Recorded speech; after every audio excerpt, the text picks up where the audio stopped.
오래된 친구 관계가 여러 가지 상황들이 변하고 개인적인 상황들이 모두 다 다르고 생각하는 것도 20대 때는 똑같았는데 이제 40, 50대의 가치관이나 이런 것들이 달라서 충돌하거나 멀어지는 경우들도 있을 수 있잖아요. 근데 사실은 길게 봤을 때는 지금은 다르지만 나중에는 비슷한 것을 예전처럼 바라볼 수도 있는 것이고, 상대의 말과 표정 때문에 상처받는 이유는 무엇인가요? 요즘에 아무래도 인간관계를 할 때 남들한테 피해를 주지 않고 내가 이 어떤 조화해서 잘 살아가는 것이 중요하잖아요. 타인의 평가도 중요하고 한데 이제 그러다 보니까 주변을 너무 우리가 좀 섬세하게 신경 쓰는 경우들이 꽤 있다라는 거죠. 근데 제일 중요한 거는 우리가 미묘하게 어떤 다른 사람들의 반응을 캐치하는 것까지는 괜찮은데 이제 거기서 더 해석을 하면서 추측을 하는 게 제일 문제입니다. 이거를 이제 인지 오류에서는 독심술의 오류라고 하는 거예요. A라는 사람이 내가 이제 직장에서 만났는데 저 사람이 표정이 오늘 평소와 조금 달라. 평소에는 웃으면서 나한테 막 반갑게 인사하던 사람이 오늘은 무표정으로 멍하게 그냥 지나갔어요. 그러면은 내가 뭐 잘못했나? 또는 내가 뭐 지난번에 했던 어떤 말이나 행동들이 그 사람에게 안 좋은 영향을 줬나? 이런 식으로 막 해석을 하게 되는 거거든요. 그게 이제 독심술의 오류라는 건데 이제 그러다 보니까는 에너지 소모가 많은 거예요. 물론 그 상황에서 잘 넘어가거나 그냥 뭐 무슨 일이 있겠거니 하고 분리해서 넘어가는 사람들도 있는데 그게 아니라 하루 종일 나는 신경 쓰이는 거죠. 근데 이런 사람들의 특징이 모든 사람들하고 잘 지내고 싶고 그 다음에 인정 욕구도 조금 높고 그 다음에 약간 좀 불편함이 없었으면 좋겠는 이런 마음을 가진 사람들이 오히려 약간의 반응들에 더 민감하게 반응하고 하루 종일 골똘히 생각하는 거죠. 이제 그러다 보니까는 늘 지치고 내가 집중해야 될 것들도 못하게 되고 오히려 그것들을 신경 쓰다 보니까 관계가 더 잘 안 되는 경우들도 많아요.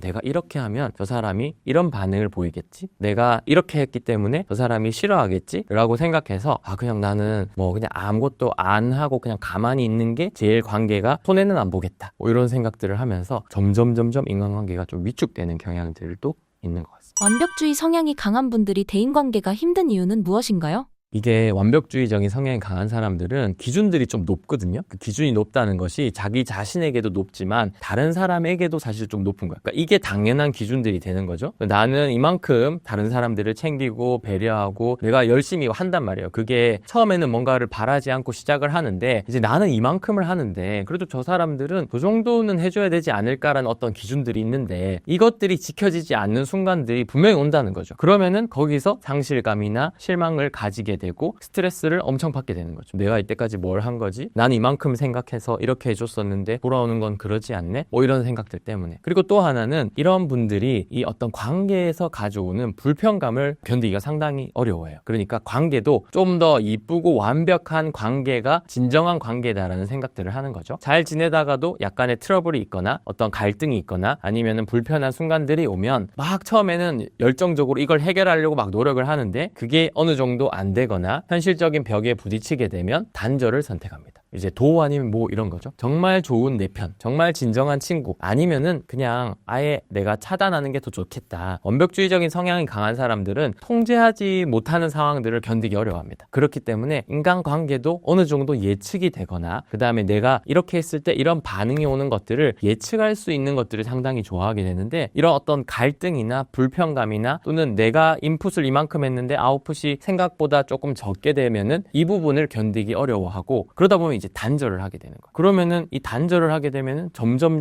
관계가 위축되면서 거기서 이제 어떤 심리적인 문제들이 발생되는 경우들이 꽤 많아요. 대인관계가 힘든 분들이 관계를 오래 유지하는 요령이 있나요? 1번은 이 어떤 불편함이나 갈등이 있을 수 있는 것을 인정을 해야 돼. 예를 들면 우리가 뭐 마우스가 있어요. 핸드폰이 있어요. 그러면은 이게 갈등이나 어떤 불편함은 생활 기스 같은 거거든요. 그러니까 없앨 수 없고 누구나 경험할 수 있는 어떤 그런 부분들인데 우리가 이 생활 기스나 어떤 약간의 불편감이 없었으면 좋겠다라는 마음은 어떻게 하면 제일 좋겠어요? 이걸 안 발생시키려고 하면 안 쓰는 방법밖에 없습니다. 내가 마우스를 쓰지 않는 방법이 생활 기스 없이 이걸 깔끔하게 잘 유지할 수 있는 방법인데 인간관계에서는 그런 것들이 성립하지 않는다는 거죠. 우리가 부딪히고 갈등을 생기고 거기서 또 회복을 하면서 더 단단해지기도 하고 또 서로 맞춰가는 과정들을 거치고 이런 것들이 있어야 되는 거예요. 근데 이게 완벽주의가 있거나 어떤 대인관계에서 딱 경직된 사고를 가지신 분들 중에 뭐 예를 들면 뭐 커플이다 아니면 뭐 어떤 부부다 아니면 어떤 뭐 직장에서 협업을 해야 된다 그러면 초반에 이렇게 막 노력하다가 안 되면은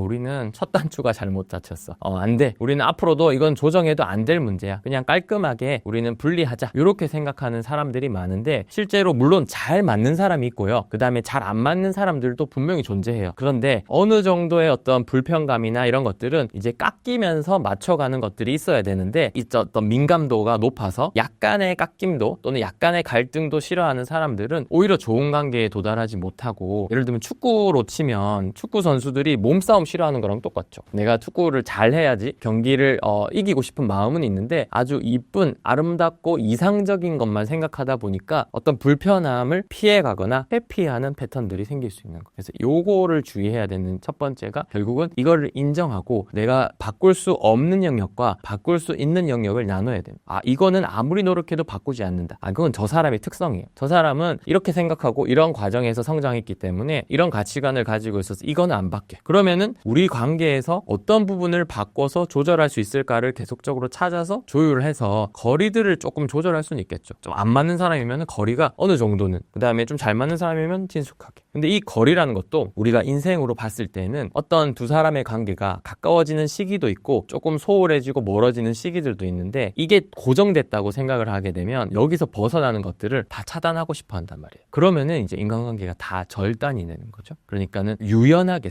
고정된 것이 아니고 좀 더 유연하게 돼야 된다. 요거를 조금 더 생각하시면 도움이 될 수 있을 거예요. 노년에 오래된 친구와 멀어지는 것을 방지하는 방법은 무엇인가요? 아까 말씀드린 것처럼 오래된 친구 관계가 여러 가지 상황들이 변하고 개인적인 어떤 상황들이 모두 다 다르고, 그 다음에 생각하는 것도 20대 때는 똑같았는데 이제 40, 50대에 가면서 가치관이나 이런 것들이 달라서 충돌하거나 멀어지는 경우들도 있을 수 있잖아요. 근데 사실은 길게 봤을 때는 그 사람들과 지금은 또 다르지만 나중에는 또 같이 비슷한 것을 예전처럼 바라볼 수도 있는 것이고, 그리고 관계에서 말을 잘 못해서 대화가 조금 소통이 조금 부족해서 갈등이 있는 경우들도 있겠지만, 지금은 상황 때문에 내가 뭐 지역이 떨어져 있다, 또는 여러 가지 자녀들 또는 직장들의 문제들로 자주 만나지 못해서 소원해진다. 사실은 이런 문제들은 그게 이제 지나가면 해결될 수 있는 부분들도 분명히 있을 거라고 생각을 하거든요. 그러면 이제 그런 부분들은 조금 이제 시간을 두고 기다린다든지, 아니면 내가 노력할 수 있는 부분에 대해서만 좀 노력하면 되는데, 이것도 어떤 관계가 계속 고정되어야 된다고 생각을 하게 되면 늘 초조하고 뭔가 내가 상실감을 가진 것 같고, 그 친구와의 관계가 절단됐기 때문에 앞으로 다른 친구들도 그렇게 될 수 있다라고 바라보게 되면 사실 뭐 우울하게 보이고 인생이 허무하게 느껴지는 경우들도 상당히 많거든요. 그러니까는 모든 관계, 친구 마찬가지고 부모 자식도 마찬가지죠. 자녀들도 성장함에 따라서 부모와의 관계들이 거리들이 좀 달라지고, 그 다음에 관계들도 조금씩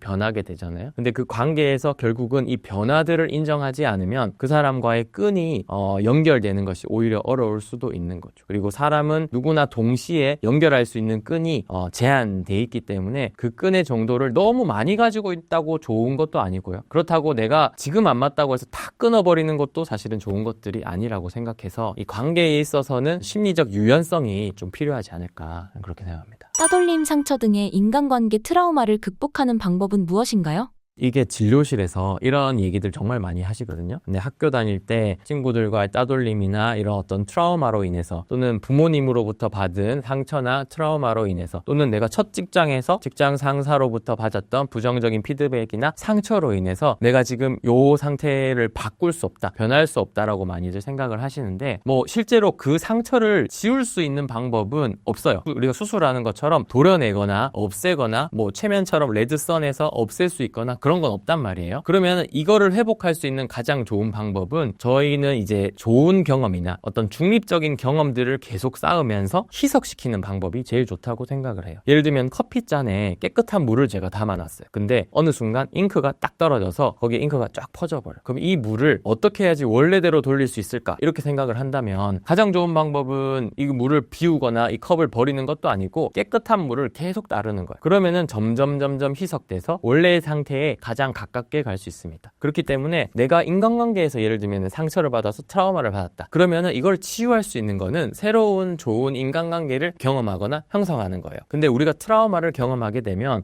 내 기억 속에 두려움이나 불안감이나 어떤 우울감이나 상처들이 막 들어가게 되기 때문에 이게 쉽지 않다는 거죠. 뭔가 새로운 것들을 시도하는 것이. 근데 이 상처를 받았던 부분들보다 더 과도하게 느끼고 있는 부분들만 줄여도 우리가 충분히 이제 다가가거나 뭔가 새로운 시도를 시도를 할 수 있는 것들의 가능성들이 높아진다는 거예요. 막 처음부터 대인관계에 상처받았는데 중학교 때 따돌림 받아서 힘든데 고등학교 들어갔으니까 내가 인싸가 돼야지 막 이렇게 사람들하고 어울려라 이런 말을 하는 것이 아니라 서서히 적어도 내가 고등학교 1학년 첫 수업에 들어갔다면 누군가가 다가왔을 때 도망가지 않고 회피하지 않고 그 친구랑의 관계를 지켜보는 것 또는 맺어보는 것부터 시작을 하는 거죠. 근데 그러려고 하면은 다시 또 원점으로 돌아가서 내 마음을 되돌아봐야 내가 지금 저 사람이 위협을 주는 것도 아닌데 내가 어떤 감정을 느끼고 어떤 생각을 하는구나. 아, 저 친구들이 그냥 귓속말을 하고 웃고 있는데 나는 왠지 나한테 하는 얘기인 것처럼 들려지는데 실제로 객관적으로 보니까는 나랑 좀 더 무관한 이야기인 것 같다. 또는 나랑 관련성이 크게 없다고 생각되는 것 같아. 이런 식으로 내가 가지고 있는 생각과 감정들을 바라보면 거기서 아, 이건 좀 너무 과하지. 내가 이 생각은 안 해도 되지. 이런 것들이 제거가 되게 되고 그러다 보면은 이제 관계들을 맺을 기회들을 피하는 것들을 줄이니까 새로운 경험들을 막 하게 되는 거죠. 제가 막 트라우마를 어떤 관계의 힘으로 새로 치유하세요 이렇게 하면은 선생님 저는 관계 때문에 너무 힘들어서 사람들과 관계 맺는 게 너무 힘든데 어떻게 제가 가가지고 막 친구야 잘 지내자 이렇게 합니까? 라고 얘기하는데 그게 아니고 그냥 피하지 않고 버티기만 해도 그런 기회들은 무조건 오게 돼 있어요. 그렇기 때문에 내 감정과 생각들을 계속 바라보면서 그냥 이 관계에서 이탈하지 않고 잘 버티기만 해도 그게 회복될 수 있다. 다만 개인마다 시간은 조금 다를 수 있다. 주변 사람들과 관계가 좋아지기 위해 가장 먼저 해야 할 일은 무엇인가요?